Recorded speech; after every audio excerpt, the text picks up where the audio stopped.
Download the ZEE5 app now. Zee मराठीवरील तुला पाहते रे ह्या मालिकेच्या 11 एप्रिलच्या भागात विक्रांत ईशाचे आईबाबा खोलीतून निघून गेल्यावर खोलीचं दार लावून घेतो.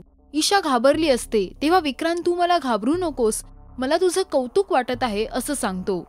तो आईसाहेबांनी खूप विचारपूर्वक निर्णय घेतला आहे. ईशाला पुन्हा एकदा प्रॉपर्टीच्या कागदपत्रांवर सही करण्यासाठी तयार करण्याचा प्रयत्न करतो, परंतु ईशा तिच्या निर्णयावर ठाम असते. तेव्हा विक्रांत मी तुझी परीक्षा घेत होतो आणि त्या परीक्षेत तू पास झाली असं सांगून ईशाला जवळ घेतो. ईशा खोलीतून बाहेर जाते. ईशाच्या आईबाबांना आईसाहेब थांबण्याचा आग्रह करतात तेव्हा ते नकार देतात. ईशा माहेरी 2 दिवस राहायला जाण्यासाठी आईसाहेबांकडे परवानगी मागते. आईसाहेब तिला परवानगी देतात. ईशा माहेरी निघून जाते.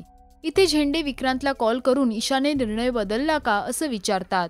तेव्हा विक्रांत ती तिच्या निर्णयावर ठाम राहिल्याचं सांगतो, मात्र मी अजून हरलो नाही असं देखील म्हणतो. दुसऱ्या दिवशी विक्रांत आईसाहेबांसमोर चिडचिड करतो. ईशा कधी येणार असल्याचं विचारतो. तेव्हा ईशा 2 दिवसात येईल असं आईसाहेब सांगतात.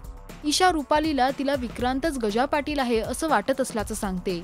ज्यांनी तिला ही माहिती दिली ते कुटुंब बेपत्ता असल्याचं सांगते.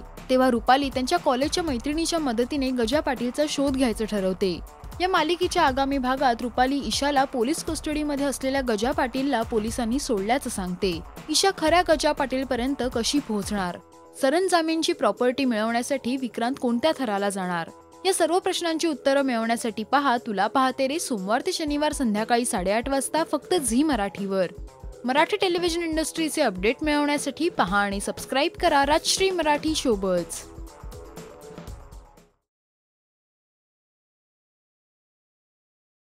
Download the ZEE5 app now.